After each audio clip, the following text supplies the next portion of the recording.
Well, welcome everyone to the official relaunch of WWE Mat Chat, the official podcast of the WWE subreddit and community podcast. So feels good to be back. It's been a few months. We apologize for the gap in shows, but we're here with two new guests, or two new co-hosts, not guests, co-hosts. My bad. Old co-host Chad will be on once in a while when he has the time. A lot goes on in life, so we all took a little break, and now we're back. We're here with Torin and Rachel. Hello. Who I've actually known for, God, I've known Torin for about 20 years, and Rachel for what, about 8? I've known Rachel for 11 years, so yeah, it's been about 11. Yeah. Oh, wow, it's been that long. Yeah, we're old. We're old. But combined, we have a ton of years of experience with watching wrestling and talking about it. Torin's kind of new to it, so only been a couple years. Me and Rachel got him into it, so we're gonna have a full range on the new show with opinions, outlooks on different storylines, because Torin has a background in film and everything, so he's going to bring that aspect to a lot of this. Yeah. And we had a busy weekend with Backlash.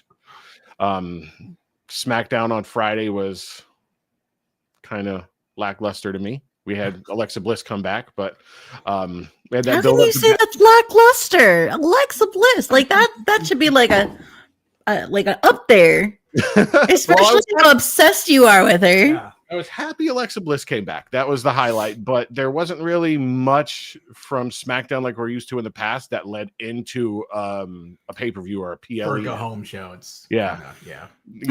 I mean, I don't know. I really liked that Pat promo.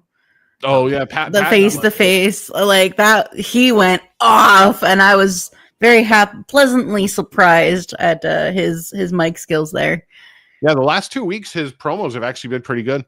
So I'm wondering what they're going to do, if they're going to put him back in commentating full time, or if they're going to still have him do a match here and there, or if, like we had before, he had a match in NXT, WrestleMania, and then just. He better still be commentating. Yeah, I love it. I love him on the show. I hope they don't drop the ball on her again. I'm curious to what they're gonna do, right? Like, it's because they need to do something because they've got plenty of people right now. Yeah. I mean, you got Dexter Lumis, you've got Nikki, you've got Bo, and Bo coming back from injury. Supposedly, he's been cleared to come back. So we have Eric. Have the Wyatt Six that can do something there. That's what I'm saying. Like, you've got all those characters literally waiting in the shadows. Yeah. No pun intended. Like, I think the challenge with it though is that WWE Creative has tried to get away from the supernatural aspect of the storylines. Like, they're trying to ground everything more in reality. So I think that's what they're trying to do, is trying to figure out how to still incorporate them, but not be like the spooky, mysterious, like. Yeah, because I guess you also can't really go like the mental side of things as well, because you also want to be politically correct, right. Essentially, but the thing is, when the Wyatt Six was teased a while back, when before Bray passed, there was rumors that Karrion Kross was going to be part of it, and now Karrion Kross is teasing a new group, or a group that he's with. It's not just him. So I'm wondering if they're going to finally circle back around and bring him into it, because he brings that non-supernatural aspect to the group. Well, we did get our first glitch, so to speak, back on air. What was it on? Raw. It was the sign in the background. Yep. Yeah. So I'm hoping that they start really picking up with that storyline for them, because they just lost so much momentum. I mean, even with Bo being out with injury, I still feel like they could have pushed harder, especially knowing that Alexa was coming back. But they did it years and years ago, probably like almost 20 years now, with Randy Orton. When he got injured, they had him at least come in and do on-screen stuff. Right. The Randy report, his weekly, and I loved it. His weekly update on his injury and him coming back and all that. They could have at least had Bo Dallas doing something like that, not getting a ring, but having him at least on air so people didn't lose interest. Yep, but I don't know. They did what they did, so now we've got to hang tight and see what happens from here. Yeah, we'll see. So, yeah, and a lot of people were a little upset because they were thinking that it was going to lead into something with the Wyatt Six at Backlash because Alexa Bliss came back at SmackDown, but nothing. So, we'll see where they go with that. Yeah, but there's really no storylines right now they're tied into. I mean, we had the Chad Gable stuff, and then what? I think that was really it, wasn't it? Yeah. Didn't they do something with the Miz too, or no? Yes, they did something with the Miz. They captured the Miz. Yeah, that's right. That's when they captured the Miz, that's really it. Stuff. Yeah, but that's pretty much been. They did tease with Xavier. Yeah, for a little bit too. And Nikki was attacking. Who was she attacking? Ivy Nile. That's right. Yeah. Well, no, that was first, and then she started attacking Scarlett, I think. Was it? Yeah, it was yes, Carrion. Yep, I think they went so, after they went after Scarlett. That's right. Yep. I think that's when Authors of Pain was still around. Yes, that's right. Mm-hmm. They're all gone. They're rip. But speaking of leading into Backlash, wrong one. Whoa, graphics. Yes, we have Backlash was actually probably one of the better PLEs I've watched in a while. I thought it was pretty solid all the way especially through. Coming off of what seemed like, and I use this word a little too much sometimes lately, a lackluster WrestleMania. There wasn't really conversation though. Do what? That's a whole nother conversation. Right. I feel like. But coming off of that, and historically Backlash has not been one of the better pay-per-view / PLEs of the year. Especially after WrestleMania, you expect something big to happen after that to lead into the new year with WWE, but there wasn't high hopes for me. But this show was probably one of the better ones I've seen in a while, because we started out with the U.S. title match: Jacob Fatu, LA Knight, Damian Priest, Drew McIntyre. What were y'all opinions on that one? I mean, I thought it was a pretty solid 4-way fight. I mean, you got Fatu in there, who's he's just keeps showing more and more how great he is in the ring. Oh, yeah. For such a big dude too, being able to do some of those flips and stuff, it's just impressive. And LA Knight's entertaining. Drew McIntyre is just the brooding, emo guy on the side, and then him and his Priest thing going off. Somebody made a comment because everybody kind of nods to a different old wrestler. Yep, I saw that on social. Like each of those people, like Fatu Umaga, Priest, Undertaker. Gotcha. I don't remember who they compared LA Knight to. But yeah, The Rock. Was it The Rock? He sounds like The Rock. He's got the confidence and the cockiness like The Rock. Yeah, his promos do cut very much so like The Rock. Yeah. But if you actually listen to him talk, his voice actually, if you shut your eyes and listen to him, he sounds like The Rock. A little bit, yeah. So pulling some inspiration from that, I bet. But I like this. We usually get a lot of fatal 4-ways and matches like this that just don't make sense. They're just throwing wrestlers together for a title match or something like that. The way they incorporated the stories with Jacob Fatu and LA Knight and both Damian Priest and McIntyre and combine those together into one match, because those could have been two separate matches. Yeah, they really could have. But the way they combine those storylines into this, and then with the outcome of the match with, we saw the debut of Jeff Cobb, who some people know from New Japan, coming out with Solo, that furthered the storyline that they had together with Jacob and Solo having what seemed like a bit of a feud, or instead of a bit of a tiff going on within the new bloodline. It seemed like they amended it a little bit, like when Jacob got his belt. Yeah. But I think Jacob's got some words, and I'm really excited to actually hear what he's going to say. Yeah. Was it tonight, Raw? No, he's going to be on. He's on SmackDown. Yeah, he's on SmackDown. Yep. But I'm very curious to hear what he's going to say about it, because the look was like, you did like I get what they're trying to do with Solo. I do, because they've made him also look super weak right now. And Solo's thing is he's trying to help Jacob, but he's really not helping Jacob at the same time. I get what they're getting with that storyline, and now that they have added another element to it, it's like again another version of Temu Bloodline, but but at the same time, the wish line.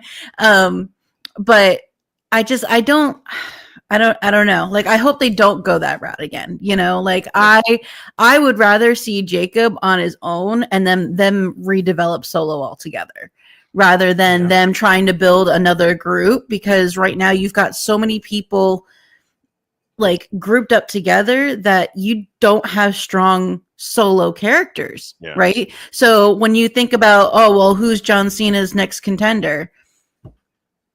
Like who do you think of? There's very lack of a singles roster right now. So that, I guess that for me is just kind of like, I'd rather see Jacob be his own person, because he has so much skill and so much development. He doesn't need Solo or another, person to rise up. Like, essentially Jacob is the one who's trying to get Solo and, up. I think they were trying to push Solo right first as the leader of the new bloodline, but Jacob came in and just stole the show. And so I think that's why they really pushed him, is because he can wrestle and he can talk on the mic. I mean, he's got the personality. He's been great in everything. His promos, his backstage stuff. Like, he's been really entertaining. Like, at first I was like, I don't know about this, and then I was like, okay, he's cool, because again, all he did was come out and I love you, Solo, which was great. But now it's like, right, to see the script flipped on that is really cool. Really, but again, I would much rather see Jacob Solo than with another group of people. I agree. I think Jacob needs to go on his own, but I think the issue with this whole story and with the characters in general is they screwed up bringing Solo up from NXT when they did. They should have developed him a little bit more, because his mic skills, his in-ring skills are okay, but his character development has been, to me, trash. And I think that's why they're bringing in Jeff Cobb to like help him, because Jeff Cobb's pretty decent and he needs someone there to help him get over. And I think that's what they're going to do going forward, is they brought in Jeff Cobb as like an enforcer for Solo, which is the character Jacob was for a while. But now he's got this. Solo's got this new enforcer, and Jacob's like, "Why are you bringing him in when you got me?" So Solo just doesn't have a compelling story to me. I mean, even when he took over the bloodline stuff, there was no real justification for it. Like, oh, you're now the head of the table. You're the tribal chief because you said so, right? Like, there was no earning of it. Like, Roman got the Ulafala. It was given to him by the high chief and all that stuff. Whereas Solo just comes in, he just took it. He just took it over. There's a spot. There's a spot open. So that to me was always kind of weak, because I'm like, okay, you didn't prove anything. You haven't proved that you're. It would have been better, like the stronger version of that would have been getting the entire bloodline to have a match against each other. To see who would be the head of the table. It's vacated, so we need a new head of the table. I mean, that would have been way better. Or not even like all of the bloodline, like maybe Jay or Jimmy or whoever to be like, or even the tongue. Well, there wasn't, because Jimmy and Jay, Jimmy was around. Jay wasn't. Jay had left by the time Roman lost the title. Yeah, because he was injured. Jimmy didn't get injured until that WrestleMania. At least if I remember correctly. But anyway, I digress. The point is that he should have fought another bloodline member in order to obtain that, and that would have been a stronger and more compelling story to build his character than him just taking the Ulafala and saying, "This is mine now." Like, especially being the younger sibling out of everybody. I don't know. That's just how I, would have played that out. But the whole thing with him taking it, because at one point Roman said, I see the next head of the table as Solo. He said that in an interview or in a promo once. And that's why Solo ran with it. But then the story with the both of them going back and forth and then Roman winning the Ulafala back. Yeah. It just fell short. So yeah. I can't wait to see what they're going to do with Jacob and Solo now because I'm buying into the whole Jacob character. What are they going to do with LA now? With LA Knight? I hope they don't put him on the back burner again because he's over. He's big time over. They need to develop a really good feud because he's going to lose momentum real quick if they put him on the back burner. I'm hoping that we see the draft soon and he moves over to Raw. I'd like to see him and Karrion. Yeah. Yeah. I would like to see that. Raw and them, if they were to feud, that would be pretty decent. You don't need a title for that story. No. Nope. Yeah, that would be good. Nope. That's just Karrion trying to get in everybody's business. Yep. I like that. For me, Karrion's become a character that I'm actually interested in now ever since he dropped that whole vampire gimmick. Yes. He was kind of lame to me before with that whole vampire thing. Now he's playing the narcissist and the person that's trying to pull the strings every which way. Yeah. So I do like the character development, but yeah. What do you think about you can say the same thing with both Damian and Drew though, because now where do they go? Yeah, I was just about to say, unless they do the one last singles match at like Money in the Bank or SummerSlam, because commentating built it up a little bit because Damian broke up the pin that Drew McIntyre should have won the title. I feel like it's going to be a SummerSlam match. Yeah, I don't see it really being Money in the Bank. Like we might get something at Money in the Bank just because Damian cashed in on Drew. Maybe. And then Drew tried to cash in and failed. So they both have Money in the Bank history. That's true. That's true. Yeah. Well, if Drew is actually injured, we don't know if he's going to be up and running for Money in the Bank. So they might have to push that to SummerSlam. Maybe, yeah. Yeah. So, but yeah, we'll see where they go with that one. Another match that I didn't have high hopes for because Becky's been on the shelf for so long, and I didn't think she was going to be as good as she once was because she's been out for a year. Lyra Valkyria and Becky Lynch turned out to be really good. Outcome was a little weird for me. Yeah, it felt a little botched. I had a feeling that it was going to be a pretty good match. I mean, because even though Becky's been out for a year, this is like she's been doing it for so long, right? Like it's not something that you just fall off a bike, you know, and like have to relearn how to do the bike. The problem I feel like is how Becky was going to incorporate herself back into into WWE because she had that feud and Nia's got hers and Rhea's got hers, so like where were you going to fit Becky? I mean, I like the angle of her coming back with Lyra, right? Yes. Bringing her back at Mania, great pop there. Yeah, people were excited. And then the whole, giving Lyra the moment of winning a title with Becky. Yes. Right? That's a cool angle. That's one more title for Becky. That's another title for Becky. But then you get that great moment of the two Irish girls who came up through NXT and, have history together. And then the turn, which I did not see coming, but I thought that was fantastic the way they've done that because really put Becky as a heel now. Nope. And, I think... Disagree. I feel like no, you don't like always been like a heel. Becky's been out for Becky. Yeah, she's great. No, I agree with the heel turn. I just don't like that they did it so quick. They could have built up a feud a little bit more with another tag team. It did feel kind of unjustified. Yeah. So here's they could have done it at Backlash. They could have done that heel turn at Backlash. My thought process is this: Lyra's just a stepping stone for Becky to help Bayley in the long run because Bayley's been put on the back burner for quite a bit ever since she lost the title, and they don't have a story for her. And she was really good with damage control, but now you might not even have damage control anymore. That whole thing is, gone and done. But you don't want a talent like Becky to go to waste, right? Yeah. So who better now that Becky's already talked about her off of the mic, attacked her, like that. I feel like Lyra was just the stepping stone for Becky to enter back into the WWE with nobody knowing that she had signed, right? So of course it was going to be a surprise. And then two, you get to see again, like you were saying, the two Irish women, that, buddy and whatnot. But also to help push Lyra with that belt because they weren't doing much with her. Yes, she had already done 5. She didn't have story. Yeah. And now she's got story. Yeah. Yeah. She had 5 title defenses.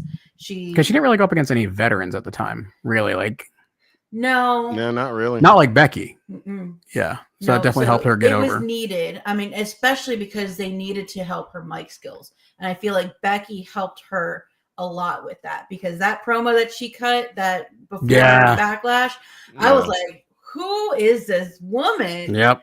Right? Like, man. Hers now, this feud, I can't wait to see it with Bailey seems personal. Obviously we know it's scripted, but the way she's doing it and calling in behind the scenes stuff where she made the comment, Bailey's out here paying $100 to text her best friend, calling out Mercedes Moné, Sasha Banks. Because Sasha Banks launched a platform where she's charging fans $100 to supposedly text her, which we all know is probably some AI bot or something texting with you. Listen, if you want to text us, we'll do it for $10. So really big deal. And you can text us and help fund the podcast. Yeah. Pretty much. I'll do it for $5. There you go. Special discount. First month free. Discount. Subscriber discount. 5 knuckle shuffle. Shuffle. You can't see me texting anyone. That's. I don't know where Lyra is gonna. That's her story is going to go from here. I wonder if they're going to bring somebody up from NXT, if it's going to be Roxanne or Julia. They're going to circle around and do probably like a triple with Lyra, Becky, and Bailey. At some point, I think there's going to be the whole like a discourse between Bailey and Lyra, but the IC title is one that Becky hasn't gotten yet. So neither has Bailey. Right, exactly. So like you've got to have Lyra's going to go up against someone, right? Yeah. So she's either going to lose it to Becky or to Bailey. Like I actually thought that at Backlash they might give it to Becky just so she could get the title and then have Lyra rematch her, with the Champions Clause. Yeah. I think that's the. I don't know. Well, they've been doing that a lot. I wonder if Becky was actually supposed to win it at Backlash because that pin seemed a little sus. Yeah. Well, so we talked about that even during the show is how Lyra, it looked like she missed the turnbuckle spot because Becky took the turnbuckle, the covering off, and then the camera angle when they cut to it, Lyra was going into the turnbuckle, but obviously fell too early and hit the second one, but then afterwards she was acting like her nose was broken and everything. So I think that was supposed to be the part of the story was her hitting that. Becky did an elbow or a punch to her. That was probably because they missed though. Yep. Yeah. Exactly. Yeah. It did feel like there was something missing there. There was definitely a missed call somewhere. But overall, I thought the match was good. I mean, Lyra's really showing a lot of skill. Her moves, they did some really good spots on that too. Like there were some really cool moves that they did. But there's so many different ways they can go there. So we'll see that. We'll see what the fallout of that is tonight. It's a whole new season of stories. That's right. So leading into Money in the Bank. Yep. Yay. Hey, if anybody didn't notice, we're all wearing the same shirt. Yeah, that was not planned. So I had put this one on, and then Skelly texted me, "I'm wearing my Penta shirt." I'm like, "Well, Marty, it's already on." Then Rachel was doing her makeup. I was like, "Hey, you should put your Penta shirt on." So and then I had my Wyatt shirt. I have 9 wrestling shirts. She officially has more than me. I officially has more than shit. I have 9 Bloodline / Uso / Roman Reigns shirts alone. I counted them this speaking morning. of Penta, Exactly. my match of the night, because as you can see, my favorite dude right now, he may have lost because El Grande Americano, It's not Chad Gable. not Clearly a different person. Clearly not. Clearly. Chad Gable. Yeah. Chad is not tattoo on the back. Chad is not that skilled in the arts of lucha libre, though. No, he's not. No, he's an American wrestler. Yeah.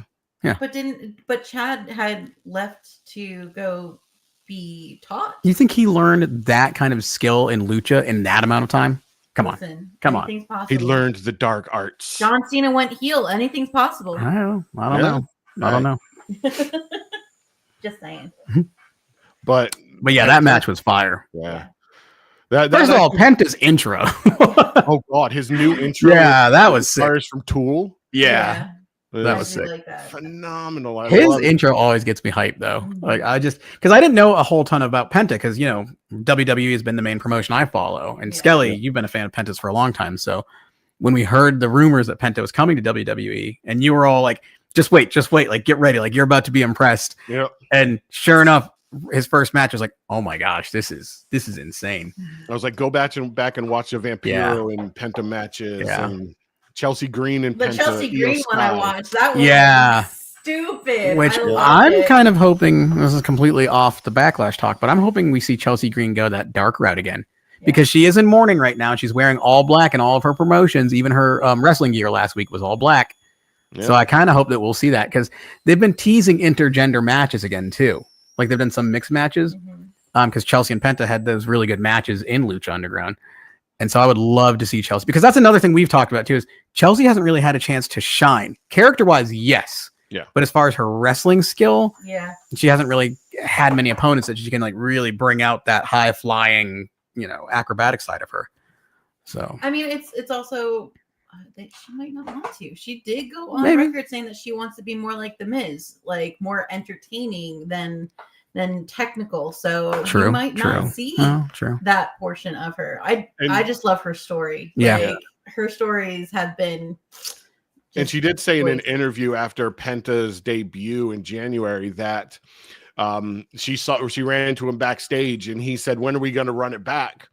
And she in the interview said that she told him she can't do that anymore. That's not who she is. She was like she's gotten older and she can't do that kind of stuff anymore. So I don't know if we'll see it. We all want to, fingers crossed. Especially now that WWE has the rights to or has acquired AAA. I would love to see that route, but I think we're going to see for AAA, Penta's next match is going to be at Worlds Collide against Chad Gable. I think that's going to be the big push to get viewers for that because that's a 1 o'clock in the afternoon pay-per-view on the same day as or PLE as Money in the Bank. So we got a full day. That's a big day, Day. Do you think that they're going to reunite Lucha Bros anytime soon? And I ask that because, Phoenix is in there now.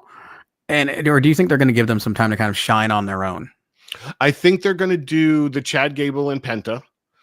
And then for Worlds Collide, and just personal opinion, I think at Worlds Collide is when they should have Ray Fenix come and help Penta. Because I think that's one thing that we're kind of missing. We've talked about this offline a little bit. Is I feel like the tag division's kind of starting to lack in some big stories and stuff. Yeah, so I think that could definitely bring. I mean, SmackDown has a decent tag division. We have the Motor City Machine Guns, I was about to say the Lost Profits, the Street Profits. Yeah, but story wise, there's nothing really going on right now. No, the only story that I'm really interested in would be the New Day. That's really but even that they're not really developing a story. They've got nobody else to really push, right? Like they have so much potential. They've waited so long to do this heel turn, and I feel like they don't have the comparable group to really help push their story forward. Not yet, at least. Don't get me wrong. I think, like you said, SmackDown's got a great tag roster. I think everybody on the roster right now, tag wise. they're great wrestlers Mm-hmm. and they're good with their promos and stuff. Like they're all quality. But the thing that's lacking to me is the storylines right now. There's like nothing at stake. There's nothing connected. Yeah. So like Street Profits, when they won the title, I was like, okay, cool. Like I'm not invested in it. Like Right. even the feud between Motor City and DIY.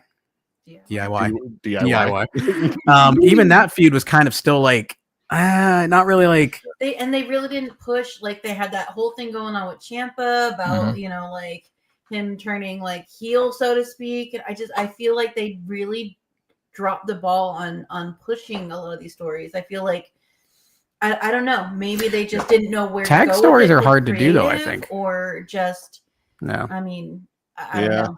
That's the one thing that, and I know we're a WWE podcast, but that's the one thing that happened with AEW. They started, and I see it with SmackDown now with the like you said, the tag division is you're not invested, is because like Fraxium, they're bringing up these guys that can wrestle. Yes, the matches are pretty good, but after the match is over, or even before the match starts, we have no story to get invested in. Mm-hmm. We have no like reason to even care other than just, okay, this is going to be a good match. Yeah. But why are these guys fighting? And that's what wrestling is. It's like people say all the time, it's a male soap opera. We need a lot of the people that watch WWE are there for the story, to get invested in the characters, to get invested in stories, to say, oh, I can't wait to see what's going to happen next. Yeah. Right. But after the Fraxium and Street Profits match, I was like, okay. And then they were in the ring hugging and congratulating each other. And maybe we'll see something because, like, again, new season, WrestleMania is done, so new season of stories. So maybe they'll start to develop that. I would like to see that, like I said earlier, the draft to happen so they can shake up the rosters, bring people over from SmackDown that are decent over to Raw to get some fresh stories. I agree with that, but I also disagree in the sense that you have so many tag team duos right now, like so many, and you don't know what to do with them. So bringing in new talent, bringing up people from NXT or wherever you want to bring them up, that it's not necessarily the fix, right? Like you have people already on your roster that are relying on you or are coming up with ideas, if they are, to creative, and you're not either listening or you just have no direction. Yeah. Right. Yeah. So at some point you're going to have to cut somebody, right? Like if they're not able to come up with somebody. I mean, we've seen it time and time again. They're doing a lot of cuts now that people are just, they don't have anything to do with. That's why, like, even with the Academy, with Alpha Academy. Yeah. Alpha Academy. Like, I want to see more of them, but right now you just have them doing stick, right? Like, but Otis and Tozawa, they're really great wrestlers. Like, I've seen them. Triple H, if you ever do hear this, you at least have one person that gives a shit about the Alpha Academy. I love them. I think they're great. Them. I like Chad Gable, but other than that, it's like you said, they're doing stick stuff right now. It's like, okay. There's no story. Like Maxine, I think there's so much they can do with her. Mm-hmm. She's gotten really good on the mic, wrestling. Yeah, like that. At the Rumble, like she was really showing off at the Rumble. And then again, Otis, I think he's like the powerhouse, but he's funny. But I like the seriousness. Like when they were doing the whole free Otis turn, like that was fantastic, and he was selling it so well. Otis has always been one of my guys. Otis, and then Tozawa's great. He's a great wrestler. He's gotten a lot better on the mic too. He's funny, but he can be serious. Well, like last week, what was it? And then when Otis, I keep calling him Otis because I know. But when Otis stood up for him, right? Yeah. Like there's this connection that's there, right? They've been through so much as far as like Chad demeaning them and all that. I feel that there is some strong storyline that they can start to develop there because they've got such a strong bond. Yep. Okay, I was wrong. I was thinking American Made. Not Alpha Academy. Oh, yeah. Okay, yeah. American Made. You're talking about Brutus and Julius. I don't care about American Made. I don't think anyone does. Alpha Academy. Yes, I'm invested. Like Maxine, I think she's gotten a lot better, like you said, since like Botch Fest a couple years ago before she got released. But I think they're coming along really well. I've liked Tozawa since he was over in Japan. He was in the ring. He's phenomenal. When they brought him over to WWE, they made him into a joke for a while. Yeah. So I wonder how much of that too is like the old regime that they're still trying to course correct on things, right? Because you don't want to just completely rebrand someone right away. Because not Triple H, but I don't want to say his name. The previous regime. Yes, the previous regime, when he brought over people from like Japan or up from Mexico, the Luchas, he didn't take them seriously. He didn't. He was vocal about not liking luchador wrestling. So when he brought them up or signed them, it was all just to put them on the back burner and make them into like jokes. Yeah. And that's why a lot of people, when Penta and Rey Fenix got signed, they were like, oh, they're going to pigeonhole them into the LWO and just wrestling other luchadors and Mexican wrestling. Which I'm so glad they haven't. Yeah. So, and I think that's what they're trying to correct with Tozawa now, bringing him in where he was attacked the other night. So, speaking of the Dom and Penta match, can we please talk about that DDT that Dom did? Oh my gosh. That was so good. Dom is one of the most underrated wrestlers in WWE. I think he's starting to come into his own. Well, bringing people like Penta in and stuff too have really started to allow him to show off his skill. Like, again, he was just kind of not a goofy character. He was the butt of all the jokes, right? He was booed and stuff. But then when he won the title, the shift in the crowd, which absolutely feeds into what John Cena says, you'll turn on people in an instant. As soon as he gets the belt, next thing you know, they're going from booing you to cheering you. Yep. But again, that's part of that's part of it. Yeah, absolutely. I mean, the universe is, like Triple H says, they are part of the story. They're a character in the story. We are characters with this. But it's the WWE universe are fickle fucks. Yeah, we are. Absolutely. But man, like, they've been able to let Dom shine. And he is like, and I mean, again, Rey Mysterio, great wrestler, Hall of Famer. Greatest luchador of all time. But people are thinking that Dom might end up being better. And that Dom's still so young. Yeah. Yep. And he's starting to do this well. If he keeps developing himself and working with the right people, I mean, he's going to definitely go down in history as a great luchador. He's come a long way since he was like came out and with his dad as a tag team and all that, and then he turned on him. I think he needs to get out of the Judgment Day. I disagree. Oh yeah, okay. I disagree too. All right. I think Finn needs to do his own thing. Finn needs a solo run. Yes. Right. I think Dom needs to become leader of the Judgment Day to build his character to show him as more of a dominant figure than as a right? Like because the whole live and Dom thing has gotten stale. Yes.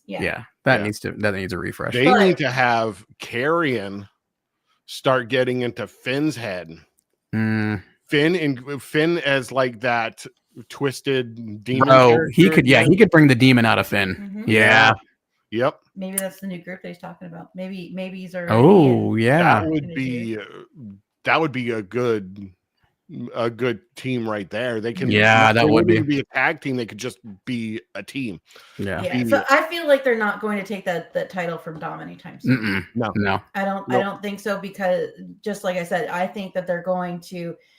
They might not keep the Judgment Day, so to speak. They might change to something else, right? Yeah, like possible. You take Finn out of it, you no longer have the original Judgment Day. Yeah, he's the last remaining. He's the last original, Judgment Day member. So you take him out of it, and then Dom and maybe Liv or whatever, because you also got Carlito in there, who's done nothing, not even a match in months. He did one match. Did he do one match? He did one match, but it wasn't anything special. But exactly, like, You've got all of these people that you're just not doing anything with or giving any airtime to, and you're just like, but yet you'll do 4 or 5 LA Knight matches, or do you think if Finn leaves, JD will go with him? No. You think you'll see a turn? I think, yeah, because I think JD is going to try to talk some sense into Finn, but ultimately, I think JD's going to stay with Carlito. Which I'm glad he's back. JD is really, again, another one that started to come up and really underrated. really started to show off his mic skills and everything. So Fucking the walking, talking Funko Pop is actually. Yeah. Listen, he played into that. He even said in the interview, he's like, "Yeah, they could be mean, but you know what? It works for me now." Like he's like, "I might as well just play into it." And he's like, "They're talking about me." Yeah, exactly. Exactly. He's like, "It's mean, but you know." I would say my least favorite character of the Judgment Day right now is Raquel. I'm sorry. Raquel was great. Yeah. Earlier, right, when she was like the previous character they had her, but now like the enforcer Dark Raquel. They're trying to make her a China, and that's no. I'm not a fan of it. I liked her when she had more personality, right? When she wasn't just this like, like you said, China just standing in the background, quiet. But I think they need to develop her character differently because, I don't like it. We've talked about characters and guys that are growing and in our eyes getting better, but I want to lean into character that they're dropping the ball with. And I've never been a huge fan of his, but they're putting Gunther in the back seat right now. That match with Pat McAfee on Saturday, like, how are you going to go from Gunther being the world champion, tapping out to Jey Uso in 8 seconds?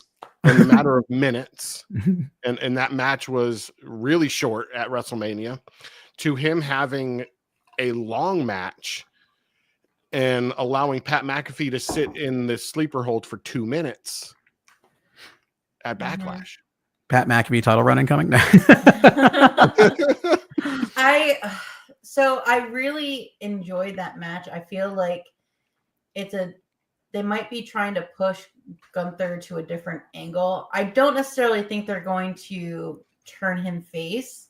No, but no, I don't think he'd ever be a face. But my thought process is, at some point, I feel like, okay, so it started with Damian, right? So when him and Damian were going at each other about the belt, and he low blow Damian, like that the whole father storyline came about and all that kinds of stuff, right? So I feel like at some point we're gonna get this whole like switch. Like he has to go down to go back up, right? Yeah. Like you have to build him back up, because right now he's not over with the crowd. Which is why I thought Pat was going to win. I thought Pat was going to submit him, and then Gunther's losing by submission multiple times. That's what I was hoping, because I think he needs a redevelopment. Yes, he absolutely does. He needs a redevelopment because, yes, okay, he's the greatest. He's got all of this tenure with these belts. Yeah, because he's not doing anything with Ludwig right now, really, either. He's got no group with him. He's so I agree with you, Skelly, when you say that they're basically dropping the ball with him because they haven't developed the story the way that I think the fans want. He has no story. Want them to develop the story. Yeah, he has no story. All of the stories have been. They're just not doing anything with it. Well, the current story that he's in, all of it, like, again, there's been no investment in him as the champion, right? He was a boring champion. We've said that. That's our opinion. He was a boring champion because there was nothing at stake, right? Like, his vibe is really that old school wrestler vibe. Mm-hmm. Like, he feels like an older wrestler. So he's got the power bomb and those moves, right? So I think as far as like his style, I think, he's solid there. But again, it's the story. All the stories were just, oh, your father's trash, your street trash, it's your family, you're a disappointment. That was every storyline, right? So they've got to do something more. They've got to do something more meaningful, more in depth with him. Well, they tried to, I guess, humanize Gunther when they said, "Oh, well, I had to look at my dad, and my dad was like, oh, why didn't you win? Or why did you let Sammy do this to you or whatever?" But I think I don't know. Like I feel like there really is a story there for Gunther, but they just don't know what to do with it. Right? Yeah. He doesn't have where do you go? He doesn't have a competitor right now. You can't go back to Jay, right? You can't. You can't go back to Damian, which you could, but Damian's got his own thing with Drew. Mind you, I really think that Gunther is trying to play the Drew McIntyre card, where it's like, oh, I'm going to try to push the boundaries, and like, oh, I'm going to attack the commentators, where Drew McIntyre's like, I'm going to attack the fans, or I'm going to focus on CM Punk, like focus on one thing and push it. But with people like Gunther, being a fan of WWE and wrestling in general for almost 40 years, I think the biggest loss in wrestling history was the death of Rhodes,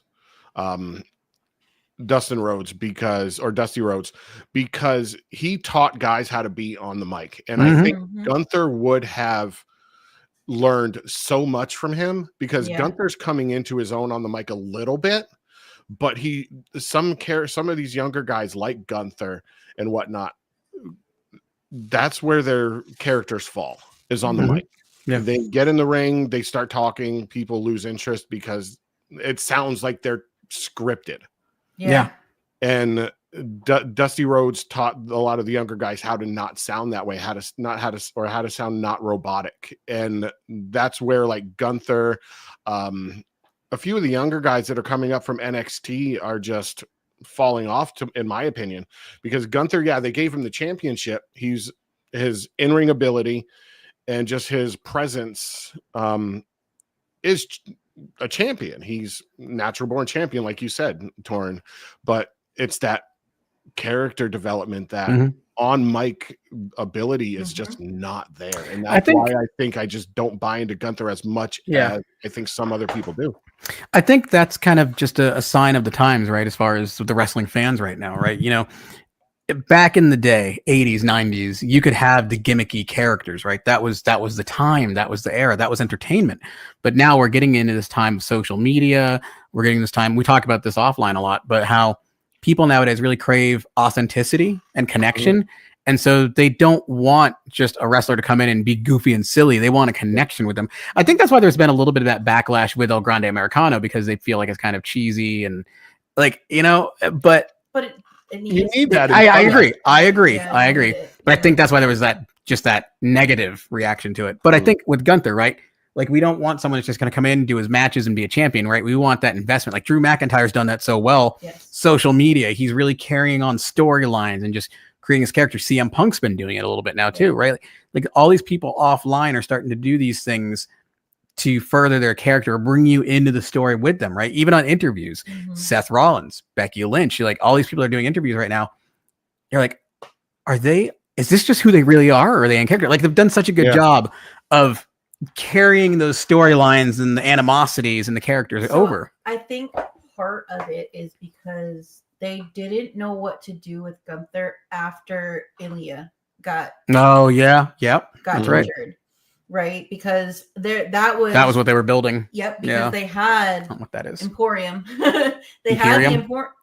Imperium. Yeah. They had that, and then they slowly picked everybody off. Yeah, and then Ludwig had to go his own way. What's Ludwig even doing right now? He's not. That's the thing. Nope. He was inserting himself into other storylines, but now it's just nothing. You know, the fans aren't buying into the. I think once, because I mean, Ilya's been gone for a while now. Well, because he had a really bad injury, so but I feel like he might be coming back soon. I hope. I think he might be coming back soon. Yeah, I hope so. And he's a good guy. Until they're just figuring out what to do with them until he comes back, right? Because he was a real good wrestler. I love it. Ludwig's another one of those that in ring is amazing. On the mic, not so much.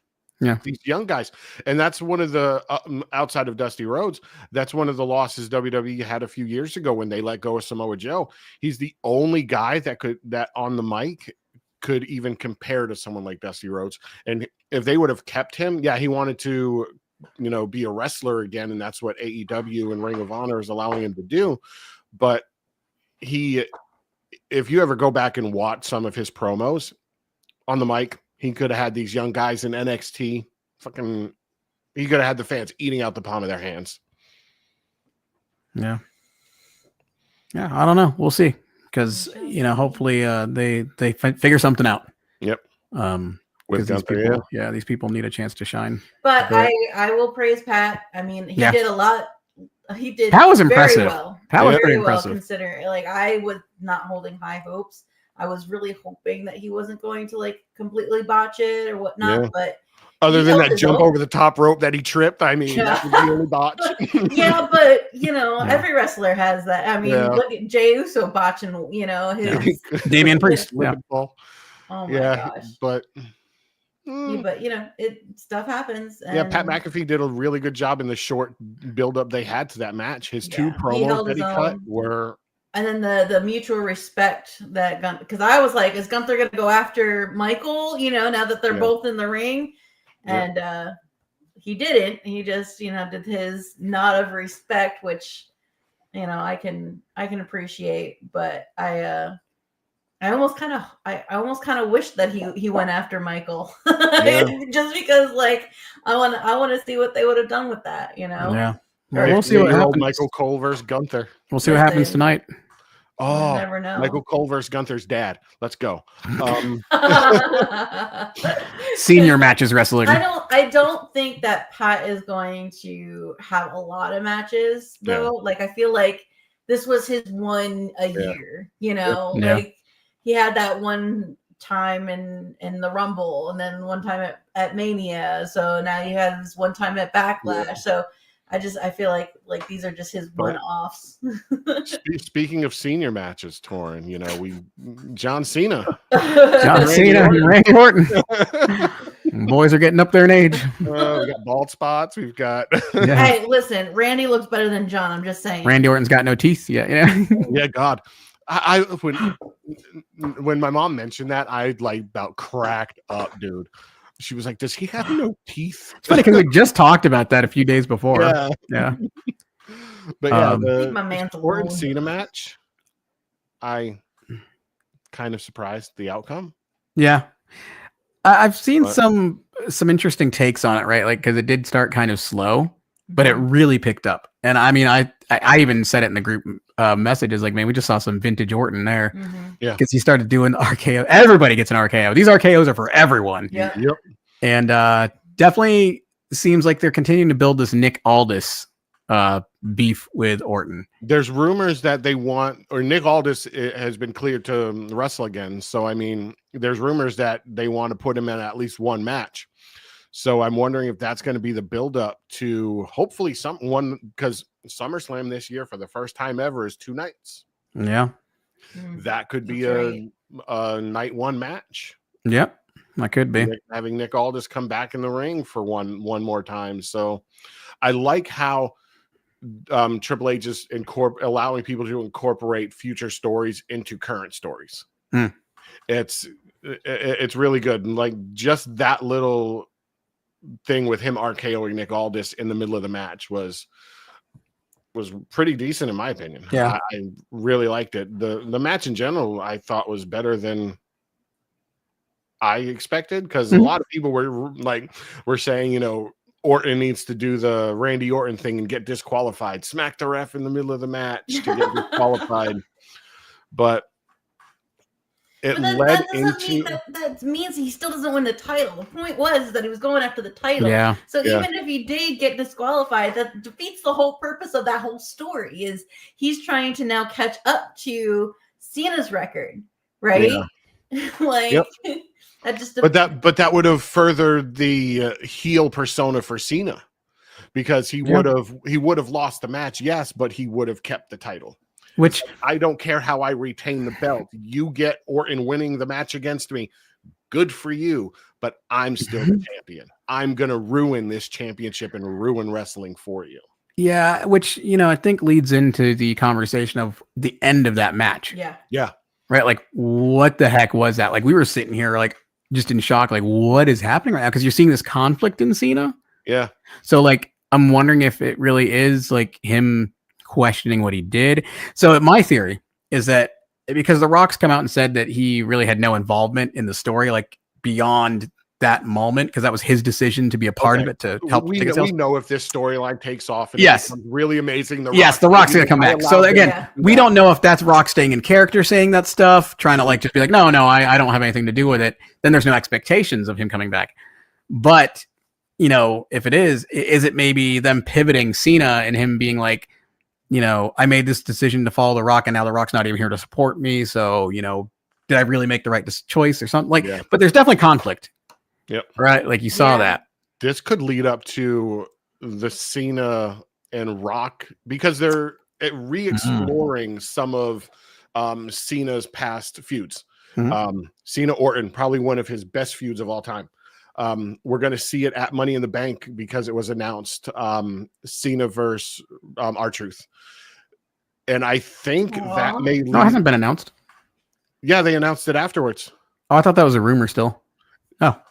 But they and then I wonder if that's going to lead into Cena and The Rock at SummerSlam, because Cena's conflict within himself, like you said, wonder if he's questioning if he siding with The Rock was the right idea. I wonder if he's going to come out after Backlash and be like, you know what? Because he said it in the post-show press conference. I've been treating you like, talking to the press. He's like, I've been treating you guys wrong. I'm going to allow you to ask me questions now. I'm wondering if that's going to do that. He's going to call out and say, I sided with The Rock. He said he was going to give me the things I wanted in my last year here, but we haven't seen The Rock since. Sorry, what did I do? The Cena R-Truth is actually Saturday night's main event. Oh, that's Saturday night's That's May 24th. Yeah. Yes. Okay, Saturday night's main event. So I kind of had this just epiphany as you were talking.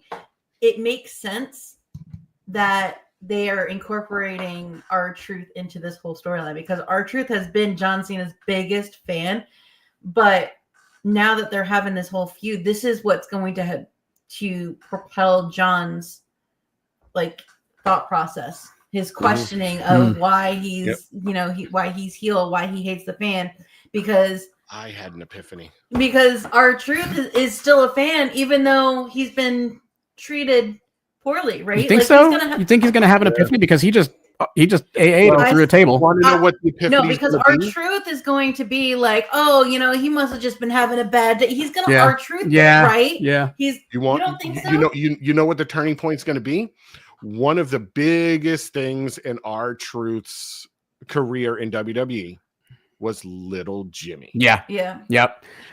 Imagine if at Saturday night's main event, we've all thought, and I told Torrin this. We talked about this a while ago. Yep. I told him that we were going to see R-Truth and Cena feud again. And I was like, what if Cena ends up becoming face or turning into a good guy because R-Truth and him feud or have a thing, and then R-Truth reveals that Little Jimmy is actually real, and they hire someone to come out as Little Jimmy, screen shirt guy, to confront Cena and say, what are you doing? What if it's green shirt guy? He's been Little Jimmy this whole time. What if it's Hornswoggle? Oh my gosh. Hornswoggle is Little Jimmy. I'm just saying, either way, they're using R-Truth as that pivotal, thought-provoking character that's going to propel John into this state of discord of, oh my gosh, what am I doing? You know, because everybody loves Truth. He's just, every time he comes on, I'm just so happy to see him. Yep. Because I really fully believe that he's going to just R-Truth this whole thing. Yeah. Like he's going to be like, oh, like what you did was wrong, man, but I still love you because you're still the champ. You know what I mean? Like he's still going to be a support for John. And then yes, he could do the whole Little Jimmy thing, but I also feel like R-Truth is going to be that person that still believes in John, even if he is heel, because even the fans were thank you Cena at the end of that match, right? Yeah. Like John's starting to question, like, oh, they're loving me even though I'm treating them poorly. Yep. Yeah, they're booing me or they're saying that Cena sucks, but like, is this really just part of the play? You know what I mean? Like this is part of the play. Yeah. Like, it wasn't only at Backlash though. If you go back and watch from Friday night post show, Cena had the same look on his face when he was walking out of the ring. He grabbed the mic, the fans started booing him. He dropped the mic, put his hat on, and you could see the expression in his face was like blank. Like what is this? So it started after or at the post show at SmackDown. Yeah, I didn't see that part. Yeah, but still, man, I don't know. We'll see. We shall see. I don't- Overall, it was a really good match. Yeah. The best RKO in history. Oh, yeah. was witnessed in Yes. that match. Yeah. Oh, I that mean, was smooth. adjustment I didn't into even the notice it at RKO. first until the replay. And I was Neither like, did wait a Michael minute. Cole. Yeah. He was Yeah. like, wait, did that just? And then Yeah. they played it back, and he's like, he did. He RKO'd him out of Cena the went for attitude the adjustment. attitude adjustment, and then Cena was laying on the mat. I even said the same thing. I was like, why is Cena laying down? I was like, did Orton hit the RKO out of that? Which I think that is was- amazing. Yep. Out of that was nowhere. freaking great. Yeah. Well, that was the second best RKO in history. The first one was the Seth Rollins one when he went for the stomp on Orton, and Orton lost him up in the air. And Oh, yeah. Yep. Yeah. But yeah, I it don't was know. I kind of like the Joe Hendry one too. Yeah, that was good. Yep. That one was great. Oh, geez. What do we think we're going to see on Raw tonight? I have no idea. I think we're going to see Cena. Well, Scrap Daddy posted. I haven't looked at the. Yeah, I post haven't yet. watched that one yet. did he? Yeah, he made an announcement for tonight. I didn't see what it Oh. was. Yeah, I don't know what it was though. But Why don't you check it? Hold on. Working on it. I think I'm hoping we're going to see screen. Cena. We'll definitely see, the Becky Lynch stuff, the fallout from that, and we'll see. Dirty Dom's going to come out and talk shit. Yeah. Bien pendejo penta. That was probably the Dom talking shit lately has been phenomenal. He's been one of my favorites to watch. So I hope we see something from him. I'm actually enjoying him. He's got something to say about getting a sucker punch. All right, let's see here. Adam Pierce here at beautiful Churchill Can you hear it? Downs in Louisville, Kentucky, where tomorrow night, Monday Night Raw is live with the World Heavyweight Champion Jey Uso. And I imagine he's got something to say about getting a sucker punch last week from one Logan Paul. Plus, okay. for the first time since WrestleMania with microphone in hand, CM Punk will be in the house. And after falling short in his quest to become the Intercontinental Champion, tomorrow night, Penta goes one-on-one with El Grande Americano's acquaintance, I guess you'd call him. It's Penta versus Chad Gable. And do not forget, Mommy is back. Rhea Ripley teams with Io Sky to take on Roxanne Perez and Julia. All that live tomorrow night from Louisville, 8 Eastern, 5 Pacific on Netflix. Yeah. That's another one that they need to work on her story because she's still big with the crowd, but ever since the Judgment Day stuff kind of ended and all that, like Damien. she doesn't really have anything right now, so we need to see something. I think they need to re-explore they don't need a title for it, so I think they need to re-explore Charlotte and Rhea Ripley again. Yeah, well, I don't know what's going on with Charlotte, but man, it doesn't look good. Though they might not do that. I don't know. They're doing the Alexa and Charlotte right now. Oh, true. Alexa said that we need to talk. Mm-hmm. Right? Like, yep. Charlotte's just spiraling. They don't know what to do with her, or they do know what to do with her. They just haven't. Like, it's just a slow roll right now.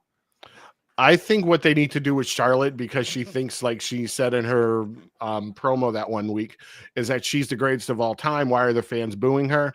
I think they need to go the route where she doesn't have a storyline, where she just gets her ass involved in every single match, every single thing that she can. Trying to stay relevant. Yep. Basically. Anytime somebody's in the ring and there's a championship match or something, she comes out, gets involved somehow. Yeah. So that way she can be like, you know what? I'm the greatest of all time, I'm getting involved in everything. I'm gonna do something. Could be that's her like scramble for greatness, right? Like to maintain that persona, you know. Yep. Yeah. But I don't know, because what do you do after that, right? Does she get a title? How many titles has she won? Is there anything that she's missing to become IC in US? Yeah. So she'll probably go after those two after the storylines that, you know, are currently going on will be finished, because that's what she's going to do. She's going to want to hold all the gold at some point. Her and Zelina would probably be a good feud. I could see that. US title.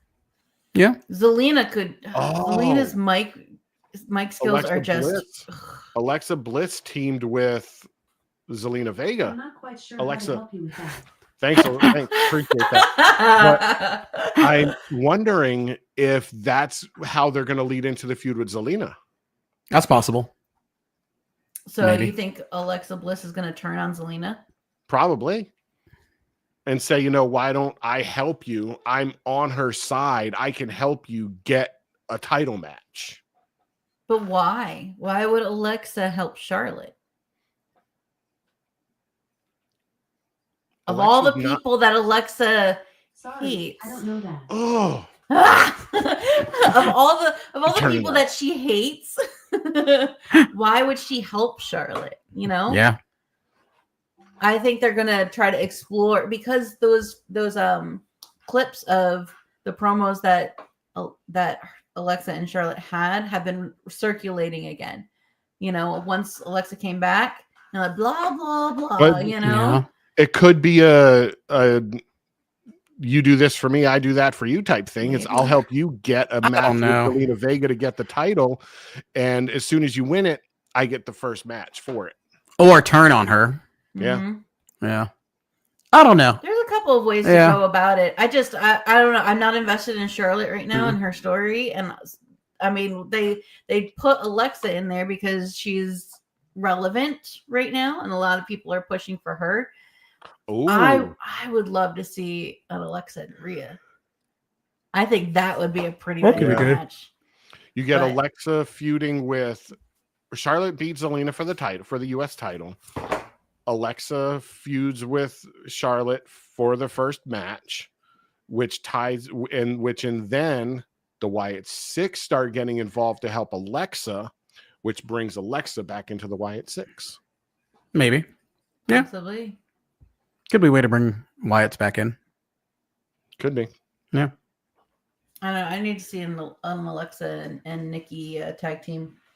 I need a better tag team than Liv Morgan and Raquel Rodriguez right now. Yeah. Yeah.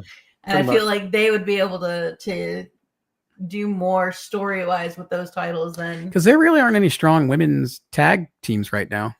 No. Because Pure Fusion, most of them got let go. I think all of them got let go. Asuka and Kyrie have both been out. Mm-hmm. Yep. And then Kyrie's actually been teasing a comeback. Yeah, come back. So is Asuka. Asuka's cleared to come back. So we might see the Kabuki Warriors come back. Mm-hmm. That would be phenomenal. But I don't know. There's really no other strong women's tags right now. No. I mean, they've got kind of the Chelsea Green, or not, Piper Niven and Isla. Yeah. Or not Isla, Alba Fire. Isla got let go. Yeah, and then you had the Party Girls got let go. Both of them. Did they? Yeah, both of them. There's really not much. Yeah, no, they need to build that division. I think that's why they're bringing in Julia and Roxanne. Yeah. Bring them in as a tag team to start before they launch their solos. That's possible. That would make sense. And putting them against Io and Rhea is a good way to show what they can do if they have it or not. Well, I like the sign, I'm surprised they started Julia on NXT to begin with, because her in-ring and everything is amazing. Well, I mean, you got to pay your dues, right? Yeah. Yep. I mean, essentially, that's what. Well, it might be what she wanted, because I know that's what Stephanie wanted when she came in. She didn't want to go straight to the main roster. She wanted to work her way up through NXT and stuff. And I think partially also, there's a respect there, right? Like, if you want to fast track your way to the main roster, by all means, go right ahead. But guess what? You won one false move and you're bumped right back down to NXT, and now you have the you've disrespected those who because are the in main NXT roster fans I mean? are a lot less forgiving than the NXT fans, right? NXT, there's an understanding of you're coming in, you're developing yourself with the company, right? You might already be a developed, well-seasoned wrestler, right? But you're developing yourself as far as your character here and the connection and building the ties and stuff too. And that's why I like with Stephanie, her going to NXT first, is because there's a lot of wrestlers, like you said, that are good in the ring. But some of them don't speak fluent English, and that can be a disconnect with the American audience. So going to NXT for her and stuff helped her build her character for the American audience. Yeah. So learn that Duolingo. It ain't putting in that Duolingo work. Duolingo. And that's why I think I mean, if I'm going to a major promotion, right? Like my end goal is to be a superstar at WWE. Yep. I mean, if you really want to connect with your audience, you're probably going to want to, Duolingo sponsorship coming. They're going to be on the mat. They're going to be on the mat soon. Yeah. But I think that's why there's rumors now with WWE's acquisition of AAA that they're going to be requiring those wrestlers from AAA to not only learn and more some of the American style of professional wrestling, but also learn English. Yeah. And I mean, I think it's a mutual thing too, because bringing them in is also going to help elevate the American wrestlers, right? With the skills of lucha and learning all that stuff. Cause there is such an art to the luchadors, right? Yeah. So I think it's going to bring in some of that flair because that's the thing the luchadors have, man. They've got flair. They've got mysteriousness. They've got story.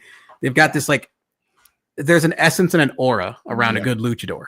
Yep. Especially like look at Penta, Rey Mysterio, right? But look at those guys that are in WWE. They've have this aura every time they come out that they're just like, something's going to happen. Yeah. They're going to do something spectacular. So I think that's what Lucha, AAA is going to be able to help the American wrestlers develop more of that flair. And I think go ahead. I think them learning English down in AAA too is not only to help them with the American audience, but worldwide, because WWE is broadcasted English as far as the wrestlers go, with promos and all that stuff worldwide. And I think the AAA wrestlers being able to incorporate themselves into that, the world will be able to see them on a grander stage. Yeah. In a bigger aspect that way. Yeah. And I feel like just in general, like if you're not growing, I mean, you're going to get stale at some point, right? So, but at some point, right, like the way that wrestling is going right now, you can only build so many storylines. You can only do so much. I mean, there's a formula for every story. And at some point you're just not, you've got to change the formula. Right. And with them incorporating these new promotions and these new wrestlers and, all these other things, like that's just Triple H saying, we've got to grow with the times. Right. We've got to learn from each other. And this is not a hostile situation. This is not trying to grow a monopoly. This is us trying to further the sport of wrestling. I think, especially now, people have been waiting to see how WWE was going to evolve after everything that happened with the previous regime. Yeah. And I think Triple H and his team have proven now and shown that they are different. They're a different direction. They're a different approach to things. And so AAA has seen it as an opportunity to, like you said, to grow, right? Yeah. They understand the global impact that WWE has now. And so this is going to help them get on that bigger stage to really grow their promotion as well and really be seen more. And I think a lot of countries, I don't know if this is true or not, but I feel like a lot of countries might not know as much about lucha because it is such an America's thing, right? Yeah. So this is going to open up people to all new creative and stuff like that. So I think it's, And I think that's why TKO, being involved is a positive thing. And people might not agree with me on this, but I think because TKO can help kind of like financially back a lot of the growth that they're trying to prove. But then you've got Dwayne Johnson on the board, which helps provide that perspective from the wrestling side of things, right? He is a businessman, but he built his business wrestling. Right. So I don't know. Like the way that I see it is that TKO might be helping to make some of these decisions, but I don't think that they're making the decisions very lightly because you have somebody like that's been in the industry for several years and have seen the difference between the two, where wrestling was and where wrestling is, and can see where it can go. Right. And having Triple H at the helm too helps that gap between WWE and TKO. Because, like you said, you have Mr. Johnson, The Rock in between. He can take what Triple H says, and like as far as the business side or the wrestling business side of it goes, and he can twist it into saying, okay, this is what Triple H needs, but he can put it in terms of the way the business will grow from it. Translator. When you think about it, he's a translator, right? Yeah. Like when you're just like you're saying that is like he's taking the business and wrestling and helping to be the medium between the two. So, well, I mean, because he understands how to connect as a performer with the fans. He understands how to develop the performers too. I think we should buy AAA because I like the fact that the luchadors are growing, and The Rock goes to TKO and says Triple H wants more flippy. No, The Rock's gonna go to TKO and be like, The Rock has a great idea. You know what The Rock was thinking? The Rock was thinking that we need luchadors. more flippy. Just like I don't think we'll ever get another Triple H versus the Rock, but I do think that we'll get a storyline for it. It's gonna be Triple H's people versus The Rock's people. Because WWE versus the corporation. Remember, way back we had that thing where The Rock was like, telling watch his back. Like, we're gonna have a new version of the corporation. Yeah, because Rock has already copyrighted the. We're gonna have corporate Rock again.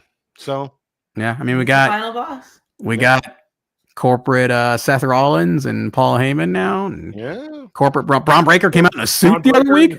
I was just about to say, Braun in a suit. That was nuts. Yeah. You mean the Mr. Oompa Loompas? Oh my gosh. We'll see how everything goes. Then go to the same spray tanner. Yeah. Oh God. They look like honey baked hams. Honey baked hams. That's gonna be the next sponsor for WWE. Honey baked ham on the turnbuckle. Listen, Paul already left his makeup on CM Punk's hoodie at I know, so CM Punk's was like, "Who you been cuddling with?" He's like, "It's just Paul Heyman." Oh, okay. Are we gonna see AJ ever come back? I don't know. AJ Lee? Yeah, we were gonna see AJ Lee come back. AJ Lee and Cena, or AJ Lee and Punk versus Seth and Becky. We'll see. We'll see where it goes tonight with CM Punk coming out for the first time since Mania. Well, he's definitely gonna address Cena. Yeah. I mean, he's already kind of. Oh, he already. Yeah, social. He already posted it because he and Cena have a rivalry at Money in the Bank, don't they? There's like history there. From what I remember. So tonight we'll see CM Punk back. I think since we're going to have that big pop with CM Punk coming back, we'll probably not see Cena till next week. Yeah. So and then which means, well, it's already been confirmed because we will be in Greensboro this Friday. That's right. Yeah, Rachel and I. For SmackDown, which we've already confirmed the return of Cody Rhodes. Yep. So I'm pretty hyped for that. Greensboro Coliseum again. Yep. Yeah, Cody Rhodes. We'll see how that turns out. You'll be there in person. We'll be there in person. A Ray Fenix intro. Oh yeah, man. Yeah. I'm excited. It's gonna be good. I'm hyped. Yeah. We got a good couple weeks until. I wonder if we'll see the Tribal Chief come back. That's one person we haven't seen live, have we? No. Yeah. All of those shows that we went to over the summer. We were very fortunate because we did get to see Rhea. We got to see Rey Mysterio wrestle. Got to see Cody. Did we see Rhea? Yeah, we saw Rhea. When we went, we saw Rhea.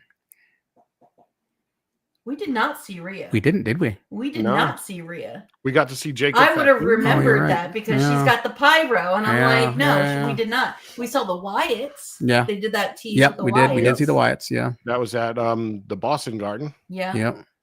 We went to both gardens. Yeah, that's when she was out on injury. That's right. That was the same weekend. Yeah, we went to both gardens. Yeah. Yep. The gardens. The historic Boston and Madison Square. That's when Paul Heyman got slammed through a table. That's right. Yes. Yeah. Mm-hmm. Yeah. We saw that on SmackDown Live. Yep. We were there for that. Yep. I was there for that. Yeah. So we'll be there this weekend. Yep. This Friday. So got a good couple weeks until Money in the Bank. So we'll see where this goes. But I just want to thank everyone for listening. We'll wrap this up real quick. Yeah. Thanks for listening. Yeah. Relaunch, We're gonna start recording once a week, hopefully every Monday, before Raw. And hopefully you guys stay tuned and keep up. I'll be posting these shows on the WWE subreddit, and thank you guys for tuning in. Yeah, definitely comment, give us your thoughts and opinions. Comment below here on YouTube for to keep up and subscribe and smash that like and subscribe button. Yep. Smash that like and subscribe button. Smash it. Yeah. Just seems like KO that like and subscribe button. RKO that like and subscribe button. And if you don't play Tops, play Tops. Yeah. Oh, yes, Slam. we didn't talk about the Tops Slam app, which we'll start having a segment on. Yeah. Every week. We'll drop our names for the Top Slam in the comments. We're going to start having a segment every week to talk about what we're doing in that and current sets. So stay tuned, and thank you guys for listening. See you next time. Bye.